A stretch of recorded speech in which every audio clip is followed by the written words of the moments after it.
Assalamualaikum warahmatullahi wabarakatuh. Saya Muhammad Rifki Santoso. Pada kesempatan ini, saya ingin menjelaskan sharing mengenai subjek pajak. Ya, ini yang ada di undang-undang dan kalau detailnya nanti ada di aturan turunannya.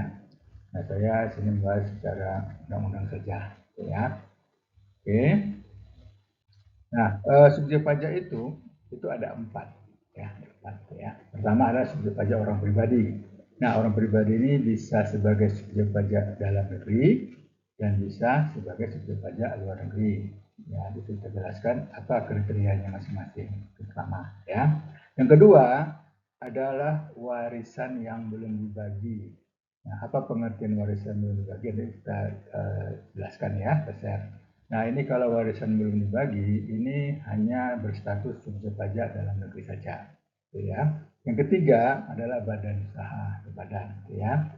Nah, badan ini bisa sebagai subjek pajak dalam negeri dan bisa sebagai subjek pajak luar negeri. Oke. Nah, yang keempat terakhir adalah BUT, bentuk usaha tetap. Bentuk usaha tetap itu apa? Nanti saya jelaskan. Nah, bentuk usaha tetap itu merupakan subjek pajak luar negeri, tapi diperlakukan perpajakannya seperti subjek pajak badan dalam negeri. Ya, tapi nanti kalau udah ada penghasilan laba setelah pajaknya, kalau dia dikirim ke luar negeri lagi, itu akan dikenakan pajak lagi. Jadi ada kasus khususnya, ya. Nah, berdasarkan empat ini, sebagai ini, maka pembahasan kita ada empat nanti ya. Pertama, subjek pajak orang pribadi. Kedua, subjek pajak warisan belum dibagi. Ketiga, subjek pajak badan. Dan keempat adalah bentuk usaha. Nah, oke. Kita masuk yang pertama, subjek pajak orang pribadi. Nah, kita harus paham dulu apa itu orang pribadi. Ya, pribadi itu kan manusia ya, manusia. Jadi kalau bukan manusia itu tidak bisa sebagai subjek pajak. Ya, nah ini beberapa pendapat yang saya ambil yang menjelaskan tentang apa itu manusia. Ini pertama dari Paula dan Janet, ya. Dia mengatakan bahwa manusia itu makhluk yang terbuka, bebas memilih makna dalam setiap situasi, kemudian mengemban tanggung jawab pada setiap keputusannya, dan hidup secara berkelanjutan. Ya, tetap bisa menyusun pola hubungan antar sesama. Nah, itu kalau mengenai kriteria itu masuk manusia, maka dia bukan subjek pajak orang pribadi. Ya, dan unggul dalam multidimensional dan dengan berbagai kemungkinannya. Ya, itu menurut si Paul dan Janet. Tapi ini manusia ya, manusia ciptaan Tuhan itu ya. Nah, kemudian saya ambil pendapat menurut Omar Muhammad.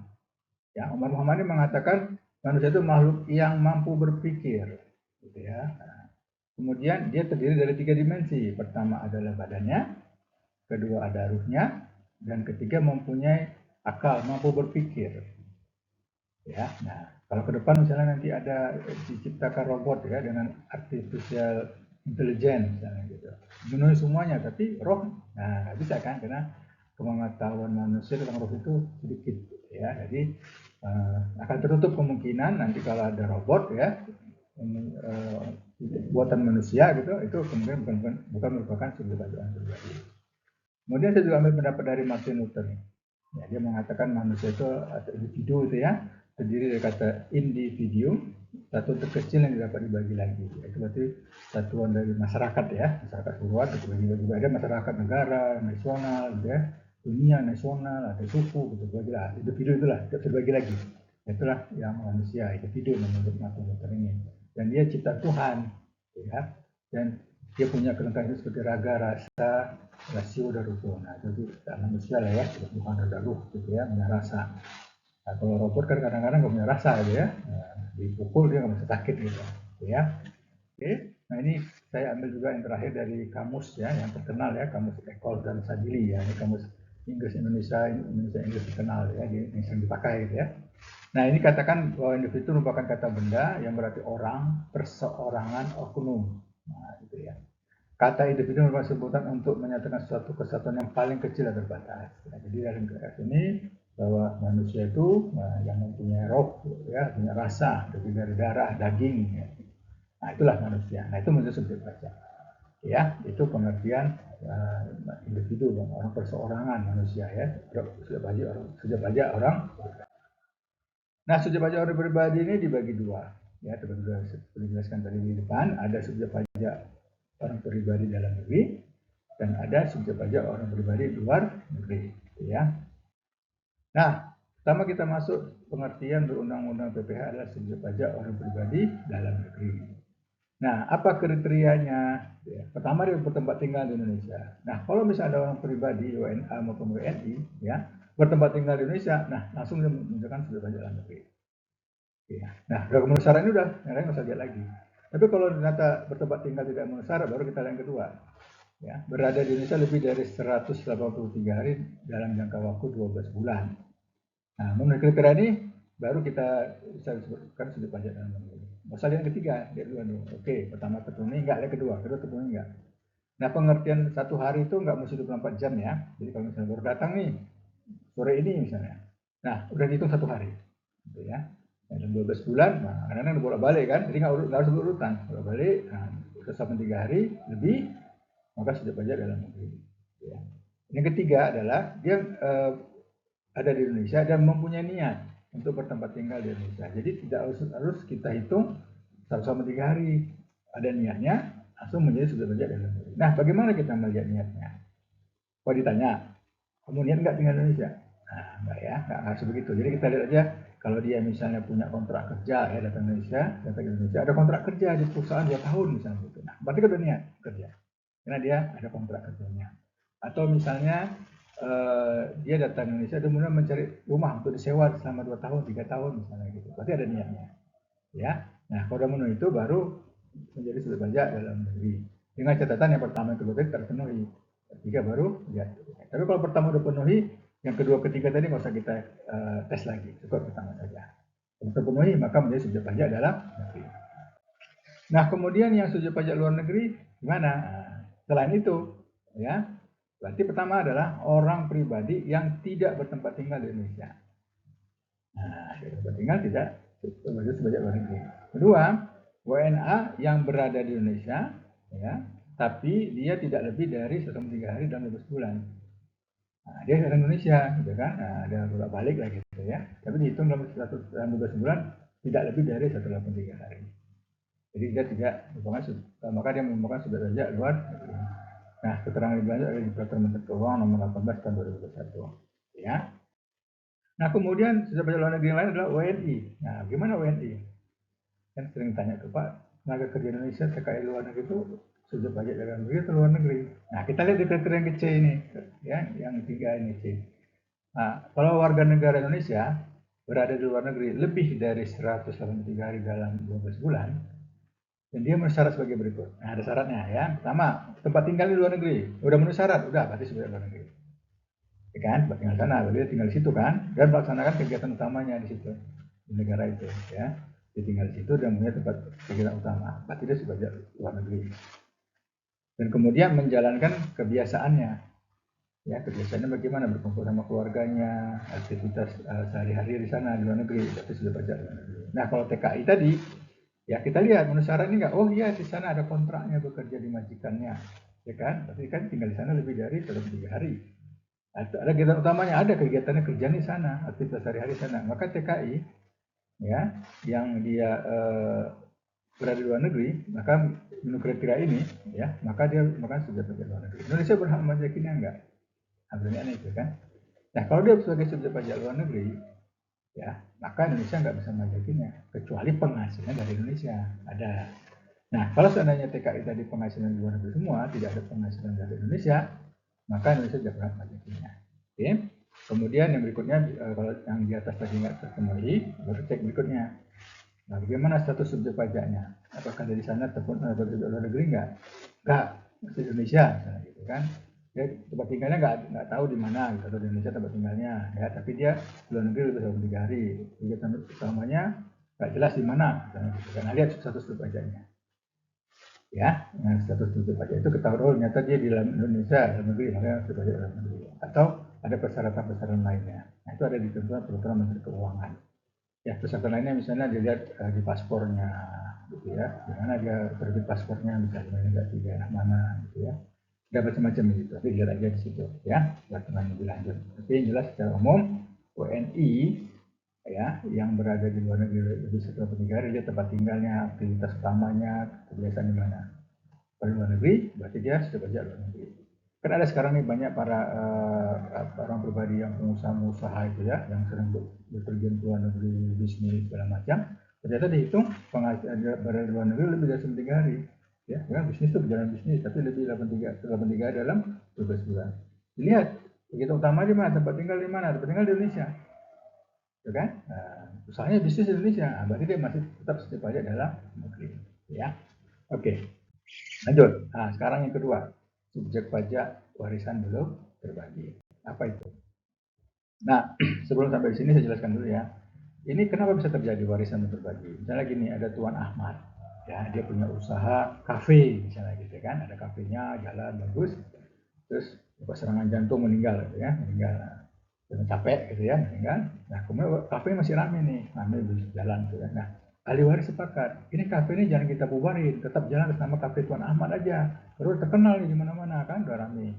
Jadi daripada kita bagi, nanti belum tentu bikin nama baru, pelanggannya belum tentu ada yang mau gitu kan. Nah, kan susah tuh. Nah, tetap aja pakai atas nama Tuan Ahmad bisnisnya, tapi yang menjalankan itu ya kita ahli waris kan gitu.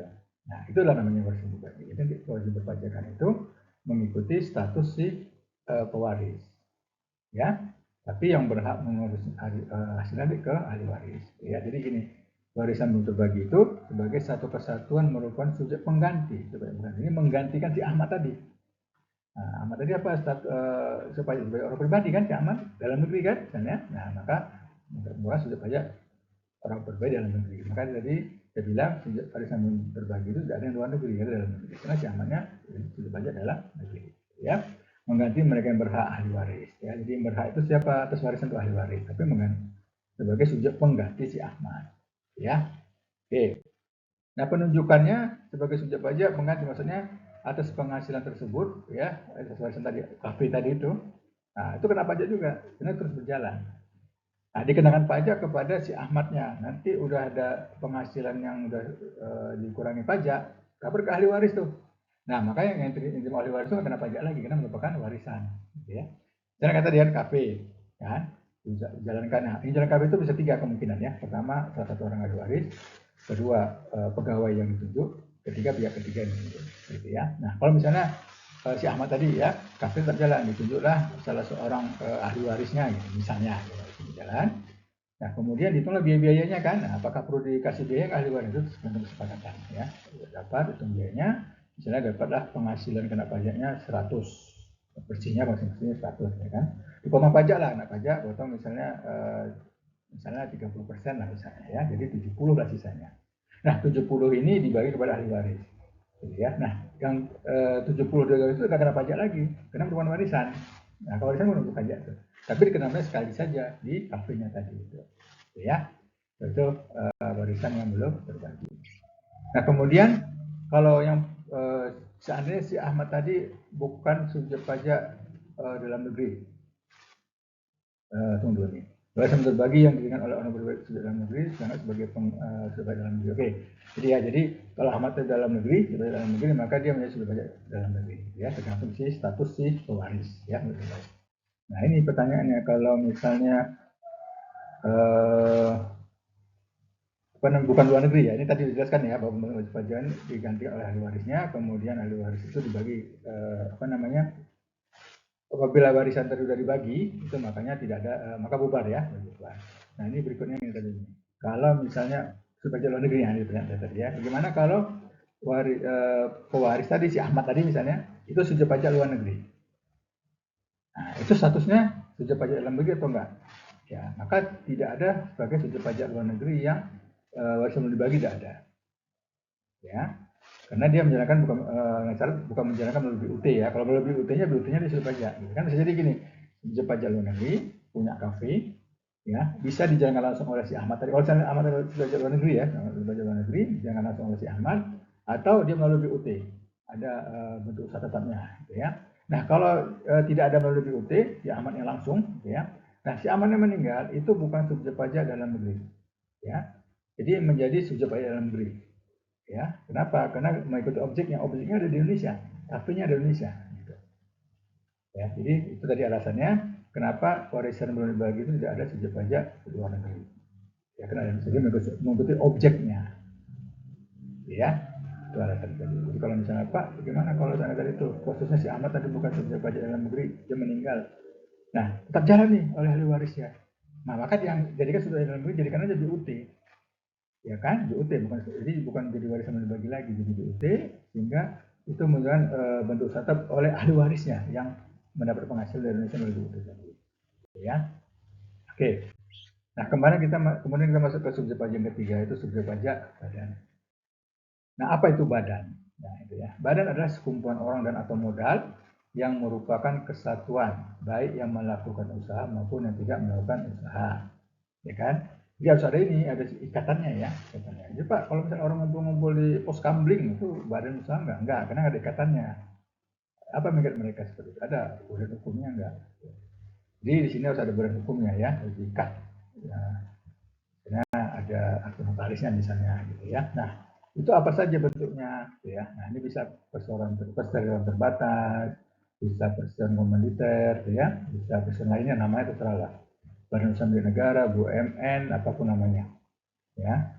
Itu merupakan bentuk badan. Kemudian bisa berbentuk. Kalau yang perseroan terbatas kemarin bisa orang dan badan ya. Orang dan modal, orang dan modal bisa dibentuk. Tapi kalau misalnya firma, kongsi itu biasanya orang aja ya. Nah, juga koperasi, dana pensiun, persekutuan, perkumpulan, yayasan, ya, nama silakan lah ya. Organisasi massa, organisasi sosial politik, atau organisasi lainnya, lembaga ya, bentuk bentuk badan lain berbentuk kontrak, investasi kolektif dan bentuk usaha tetap. Ya, tadi badan itu diperlakukan BUT itu diperlakukan seperti badan. Jadi, tapi untuk bisa menjadi badan ini harus ada namanya perikatannya.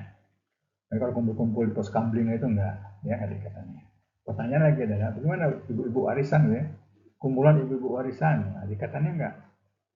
Nah, kalau ada ikatannya, ya dibentuk paguyuban, nah misalnya gitu kan itu badan. Gitu. Tapi kalau nggak ada ya nggak ada ikatannya, gitu ya. Oke, ya. Nah ini BUMN, BUMD, ini kan ada sering siapa BLU bagaimana? Blue, nah, badan lain usaha atau badan lain usaha daerah gitu. Nah, itu termasuk badan, ya. Jadi kalau dia ada penghasilan apa ya, kantor lah BPP, ada usaha, maka dia wajib berbentuk menjadi subjek pajak badan. Tapi ada kriteria khusus. Nanti kita lihat kemana bukan subjek pajak di materi yang lain ya. Kriteria yang bukan subjek pajak. Kalau dia memenuhi kriteria itu, maka dia bukan subjek pajak. Tapi kalau tidak, dia menjadi BLU tadi menjadi subjek pajak. Ini misalnya lembaga, badan yang dimiliki oleh pemerintah pusat, pemerintah daerah, yang menjalankan usaha atau melakukan kegiatan untuk memperoleh penghasilan yang merupakan usaha badan itu merupakan subjek pajak. Ya, BLU tadi ya, BLU rumah sakit, ya kan BLU itu dari rumah sakit daerah misalnya. Nah, itu jadi subjek pajak badan. Ya. Kemudian, nah ini ya, pengertian perkumpulan termasuk juga asosiasi, persatuan, perhimpunan, atau ikatan dari pihak yang mempunyai kepentingan yang sama. Karena ada ikatan profesi itu, ikatan akuntan Indonesia, ikatan notaris Indonesia, ya kan, ikatan arsitektur Indonesia. OSIS gimana Pak? Organisasi siswa intersekolah. OSIS itu masuk badan nggak? Nah, kalau menurut pendapat saya itu termasuk badan, ya. Tapi karena itu dikelola oleh orang-orang yang yang belum dapat penghasilan, nah, maka itu mungkin bisa diabaikan untuk badan BUMD. Tapi ada ininya ya, ada notaris. Apa sih nggak notaris ya Pak?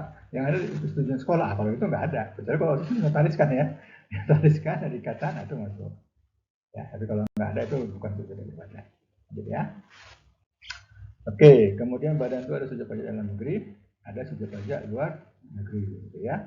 Nah, kalau subjek pajak dalam negeri itu berarti apa? Dia didirikan dan berkedudukan di Indonesia. Kedua ya, didirikan di Padang, kantor manajemennya di Jakarta, kan asli Indonesia tuh.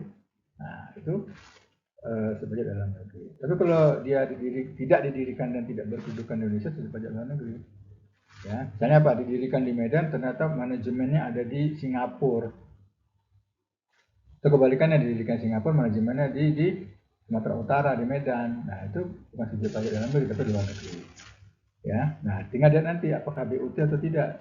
Kan misalnya kan ada, kalau misalnya penghasilan dari Indonesia, ya, misalnya gini, ada perusahaan di Singapura, didirikan Singapura, kemudian badan usaha manajemennya ada di Medan. ya, karena dia punya kebun misalnya kan, kebun sawit. Nah, itu subjek pajak dalam negeri, badan atau luar negeri.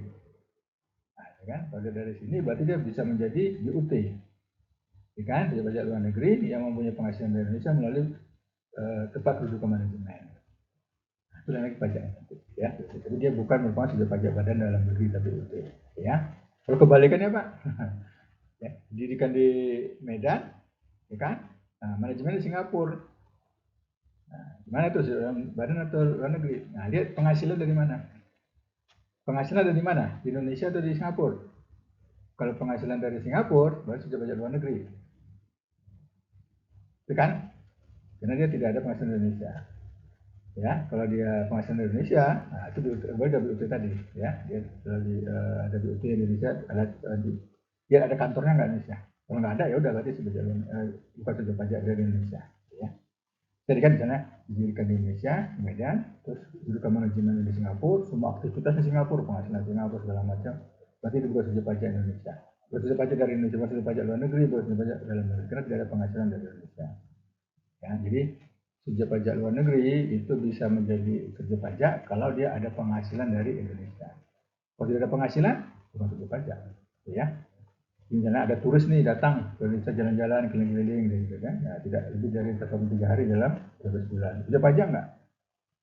Enggak, karena tidak ada penghasilan dari Indonesia. Jadi subjek pajak luar negeri itu langsung menjadi wajib pajak kalau menerima penghasilan dari Indonesia. Ya, jadi ya. Kemudian subjek pajak luar negeri, ya tadi yang misalnya badan yang tidak didirikan tidak berkedudukan di Indonesia itu menjalankan usaha, mendapatkan penghasilan di Indonesia bisa langsung maupun melalui BUT. Ya, jadi subjek pajak itu dibilang subjek pajak luar negeri kalau ada penghasilan. Kalau tidak penghasilan bukan subjek pajak, karena bukan subjek pajak luar negeri gitu ya.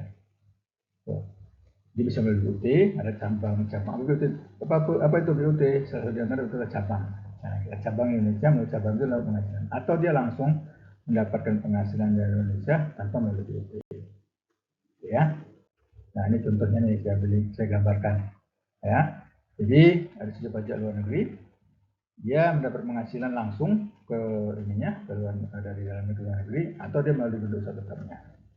Ya, salah satu bentuknya adalah misalnya showroom. Nah, gitu ya, misalnya yang bentuk mobil mewah ya, apa tuh Ferrari. Ferrari kan nggak ada pabriknya Indonesia, tapi showroomnya ada. Ada namanya showroom khusus menjual Ferrari misalnya gitu ya, ada khusus, ada bengkelnya gitu kan. Nah, dia kan menjual melalui bengkelnya, melalui showroomnya, melalui penghasilan bengkel servisnya gitu. Nah, bengkel dan showroom itu BUT-nya gitu. Ya, dan catatan bengkel showroom itu melaksanakan pekerjaan sesuai instruksi dari luar negeri induknya. Jual mobil misalnya harus sesuai dengan harga sana, nggak bisa disuka-suka hatinya gitu ya. Terus servisnya harus instruksi dari sana untuk kontrak segala macam dari pusatnya. Servisnya misalnya spare dari luar negeri gitu ya, dari sana gitu, nggak bisa pakai yang KW-KW-an gitu ya. Itu gitu. Itu kalau melalui BUT. Kalau langsung gimana? Ya misalnya kita impor langsung ke sana, pemasaran di kantor apa di pabriknya gitu kan, kirim. Nah, saya langsung kirim langsung. Ya. Nah, ini badan luar negeri. Nah, sekarang kita masuk ke yang keempat, sudah pajak BUT. Nah, apa tuh BUT? Ya. BUT adalah bentuk usaha yang dipergunakan oleh subjek pajak luar negeri, baik orang pribadi maupun badan, ya, untuk menjalankan usaha atau melakukan kegiatan di Indonesia. Nah, ya kan? Jadi walaupun tidak ada penghasilannya, bisa juga dia melalui BUT. Ada kegiatannya lah, misalnya pameran, ya kan? Karena penghasilan nggak dari pameran, nanti ada order baru dikirim ke luar negeri. Nah, pameran itu bisa jadi apa namanya BUT, ya kan? Atau ada showroomnya, tapi dia nggak jual, hanya kasih informasi produk aja. Atau gudang. Nah, ya ada gudang. Biasanya gini ya, orang beli barang melalui online, ya kan, online. Nanti, tapi gudangnya ada di Indonesia. Nanti waktu udah deal jual belinya, baru barangnya dikirim dari gudang yang ada di Indonesia. Nah, gudang itu gitu. Ini kan usaha ya, satu bentuk usaha digunakan oleh subjek pajak luar negeri untuk menjalankan usaha di Indonesia. Ya gudang itu, ke bengkel. Ya kan, seperti Ferrari tadi kan oke lah, tidak ada showroom Ferrari, tapi kan bengkelnya ada misalnya kalau rusak kan. Nah, bengkel itu kan suatu bentuk usaha digunakan untuk menjalankan usaha federal Indonesia, untuk menjalankan bisnisnya supaya produknya itu bisa laku karena ada penjualannya, ya. Nah, bentuknya apa aja? Nah, ini undang-undang mengatakan ada macam-macam.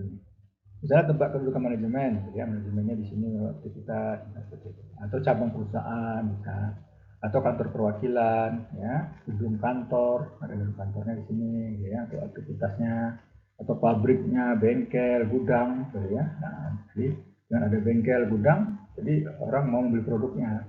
Ya, gudang tadi kan bergampang ininya kan, pengiriman barang kan, dari gudang tumpuk dulu barangnya di sini gudang, gitu. Atau ruang promosi, kan ada showroomnya promosi ini lihat produknya kalau mau beli langsung order kami bantu, nah gitu kan, ada orang bisa lihat produknya, bisa tanya-tanya gitu ya. Terus ada pertambangan penggalian sumber alam, nah ini tulisan pertambangan nih ya, dapat proyek nambang kemudian digunakan pakailah tempat tambang itu namanya BUMD karena dia tujuan utamanya gitu ya. Kemudian wilayah kerja pertambangan minyak dan gas bumi, tadi kan tambangnya bisa tambang minyak atau bukan nih, kalau minyak khususnya nah, bisa bukan minyak atau minyak, oke. Kemudian yang punya apa namanya usaha perikanan. Nah, perikanan itu juga BUT. Ya, sebenarnya itu ada perkebunan, jadi perusahaan Singapura, ya, dia punya kebun di Sumatera Utara, kebun sawit misalnya gitu. Nah, kebunnya itu BUT, ya. Tapi menahan pajaknya dan BUT-nya gampang ya. Kalau ke Singapura ngejarnya susah tuh, BUT-nya aja. Atau proyek konstruksi, ya pemerintah atau perusahaan lain atau pemerintah atau Pertamina ya kan, meminta mengadakan apa namanya bidding ya proyek, nah menang orang luar gitu. Nah ada proyeknya itu merupakan apa namanya BUT, dikenakan pajak atas penghasilan dari Indonesia, gitu ya. Oke, kemudian juga ini pemberian jasa, ya kalau misalnya ada perusahaan meminta jasa konsultan dari perusahaan luar negeri, datang orangnya itu datang berikan jasa konsultasi. Nah ini jangka waktunya 60 lebih dari 60 hari ya. 60 hari datang orang yang berikan jasa melalui BUT. Jadi orang itu BUT gitu, ikan pajak. Tapi kalau kurang dari 60 hari itu tidak bukan BUT namanya. Ya, contohnya berbeda nanti ya. Ya, jadi bisa pajak luar negeri itu banyak yang berbeda. Nah, BUT itu kalau undang-undang kita yang ini orang itu 60 hari. Tapi kalau berdasarkan teks itu bisa lebih lama. Ya. Kemudian agen tidak bebas. Ya, agen bebas itu ya dia harus ini ya, harus tidak bisa harus mengambil keputusan untuk menentukan harga ya kan, apakah tanda tangan kontrak gitu. Jadi harus itu dari pusatnya. Itu yang tidak bebas. Kalau bebas dia bebas menentukan harga. Oke. Contoh bebas itu calo ya. Nah, calo itu bebas kenapa? Dia jelas menentukan harga, mau ambil untung berapa terserah dia. Itu bukan BUT kalau calo. Ya, karena bebas ya dia beli berapa jual berapa terserah. Nah, kalau yang nggak bebas tuh itu agen itu tidak itu BUT kalau tidak bebas. Kalau bebas itu bukan BUT. Ya.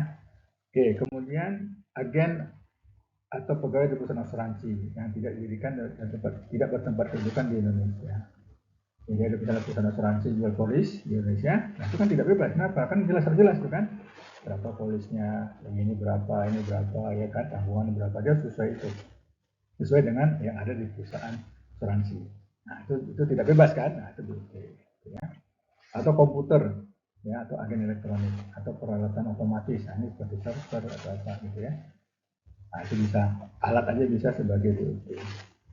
Ya, jadi itu jadi sebagai alat ya atau bentuk usaha yang digunakan sebagai pajak luar negeri untuk mendapat penghasilan dari Indonesia. Jadi dari situ kita bisa lihat bahwa ada subjek pajak, ya kan, dalam negeri luar negeri. Apakah subjek pajak itu langsung menjadi wajib pajak? Nah, itu pertanyaannya tuh, ya kan? Kalau subjek pajak dalam negeri itu akan menjadi wajib pajak kalau menerima penghasilan. Untuk orang pribadi, penghasilannya di atas PTKP, penghasilan tidak kena pajak. Kalau dia belum menerima penghasilan, dia belum menjadi wajib pajak. Misal, anak baru lahir tuh, bertempat tinggal di Indonesia, bapaknya orang Indonesia, tinggal di Indonesia, itu subjek pajak nggak baru lahir bayi itu? Subjek pajak. Wajib pajak nggak? Belum. Kenapa? Karena belum ada penghasilan yang kena pajak. Gitu ya. Jadi ada yang pernah bilang, orang Indonesia baru lahir wajib bayar pajak. Nah, salah. Kalau langsung jadi wajib pajak, iya betul. Menjadi subjek pajak, belum tentu. Ya dulu ada penghasilan dulu. Ya. Nah, untuk badan usaha itu begitu dia dibentuk langsung menjadi subjek pajak dan langsung menjadi wajib pajak. Nah, langsung ada kewajiban perpajakannya, lapor. Walaupun penghasilan masih nihil, harus wajib lapor. Ya, ibadah. Untuk warisan belum dibagi muncul sebagai wajib pajak dan subjek pajak sekalian pada saat si pewaris meninggal. Langsung ya, karena dia sudah subjek pajak, wajib pajak itu masih hidup, ada penghasilan. Begitu dia meninggal menjadi subjek pajak dan langsung menjadi wajib pajak karena ada penghasilan. Teruskan. Berakhir setelah dibagi warisannya. Ya. Nah, BUT ya merupakan subjek pajak luar negeri, ya itu akan menjadi wajib pajak ya BUT tadi kalau apa? Kalau dia sudah melaksanakan kegiatan atau usaha, walaupun belum ada penghasilannya, sudah menjadi wajib pajak. Wajib pajak dan wajib langsung sekaligus, ya. Tapi nanti kalau belum ada penghasilan, laporannya menghilang. Tetap melapor, harus melapor. Ya, tidak ada BUT itu yang wajib pajak dulu, nanti sudah dapat penghasilan baru wajib pajak, enggak. Dia langsung wajib pajak, langsung wajib pajak. Karena melakukan usaha. Karena wajib pajak luar negeri melakukan usaha di Indonesia pasti mendirikan BUT pasti melakukan usaha. Nah, mungkin dia tiba-tiba membentuk BUT dari usahanya, ya kan? Pasti ada usahanya baru dia melakukan usaha baru membentuk BUT. Walaupun penghasilan belum ada, ya. Nah, subjek pajak luar negeri menjadi wajib pajak kalau langsung menjadi subjek pajak pada saat menerima penghasilan. Ya, bersamaan. Dan tadi kalau datang turis jalan-jalan di Indonesia itu bukan subjek pajak, bukan wajib pajak. Kenapa? Dia tidak ada penghasilan dari Indonesia. Ya, kalau misalnya kita memanggil misalnya universitas memanggil dosen nih luar negeri untuk memberikan ceramah umum gitu kan. Nah, begitu dia datang ke Indonesia mendapat penghasilan langsung dapat ada kontrak, ada langsung subjek pajak dan wajib pajak. Karena dia udah niat untuk mendapatkan penghasilan di Indonesia. Ya. Oke, bisa ya, paham ya? Oke, ya. Nah, sekarang kesimpulannya. Saya ingatkan tadi ya. Di sini kita jelaskan bahwa subjek pajak itu ada 4 ya, orang pribadi, dalam negeri luar negeri tadi ya. Kalau sebelum dibagi itu adalah negeri saja. Kemudian badan itu bisa dalam negeri bisa luar negeri tergantung kriterianya. Keempat adalah BUT. Nah, dia BUT adalah subjek pajak luar negeri yang diperlakukan seperti badan dalam negeri. Nah, tadi bagi berarti ada subjek pajak dalam negeri dan subjek pajak luar negeri, ya. Oke. Kemudian WNI nih. Nah, WNI secara konsep merupakan subjek pajak dalam negeri. Jadi warga negara Indonesia ya merupakan subjek pajak dalam negeri Indonesia. Untuk menjadi subjek pajak luar negeri ada kriterianya. Nah, tadi ya. Jadi luar negeri lebih dari 83 hari dalam 12 bulan dan bertempat tinggal di sana. Gitu. Dan penghasilan bukan dari Indonesia. Gitu. Ya, nah, di sana dengan kriteria tersebut tadi lah. Ya. Jadi gimana dengan TKI, Pak? TKI berarti dia selama penghasilan dari luar negeri, dia tetap tinggal di luar negeri, maka dia merupakan subjek pajak luar negeri. Ya, nah, jadi dan kalau ada penghasilan dari Indonesia gimana? Nah, ini saya jelaskan sedikit ya. TKI tadi, ya, dia menjadi subjek pajak luar negeri, bertempat tinggal di luar negeri gitu ya. Nah, selama penghasilannya ada dari Indonesia, itu subjek pajak luar negeri. Nah, saya jelas lagi ya. WNI di luar negeri lebih dari 103 hari, kemudian bertempat tinggal di luar negeri, dan ada penghasilan dari Indonesia, itu subjek pajak luar negeri. Ada penghasilan. Tapi kalau tidak ada penghasilan dari Indonesia, ya, di WNI di luar negeri, penghasilan dari luar negeri, gitu ya, kemudian tinggal di luar negeri, gitu ya, itu subjek pajak luar negeri enggak? Enggak. Subjek pajak dalam negeri? Enggak juga. Ya, dia bukan subjek pajak Indonesia. Karena tidak ada hubungan penghasilan dengan Indonesia. Seperti TKI tadi, ya, selama dia ada penghasilan Indonesia, dia memenuhi syarat sebagai tadi tempat tinggal luar negeri, gitu ya. Nah, maka dia bukan subjek pajak dari Indonesia, baik dalam negeri maupun luar negeri tidak. Ya, oke, itu saja saya sampaikan. Terima kasih. Mudah-mudahan yang bisa bermanfaat. Assalamualaikum warahmatullahi wabarakatuh.